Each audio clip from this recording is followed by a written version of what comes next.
Binayo ng malakas na ulan kahapon ang Lawag City, Ilocos Norte. Halos mag-zero visibility ang kalsada dahil sa lakas ng ulan. Pahirapan din ang pamamasada ng mga tricycle. Binahari ng ilang kalsada dahil sa pag-apaw ng tubig sa kanal. Samantala, maging handa pa rin sa pag-ulan lalo na sa hapon o gabi. Ayon sa Pag-asa, bagamat sa kanlurang bahagi ng Luzon at Visayas umiiral ang mahinang habagat, posible pa rin ang localized thunderstorms.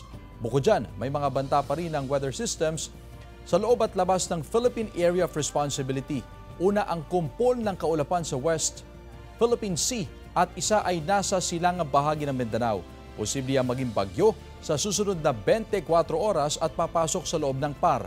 Sa ngayon, base sa datos ng Metro Weather, kalat-kalat na pag-ulan ang aasahan sa malaking bahagi ng Ilocos Region, Cagayan, Cordillera at Central Luzon, gayon din sa iba pang bahagi ng bansa.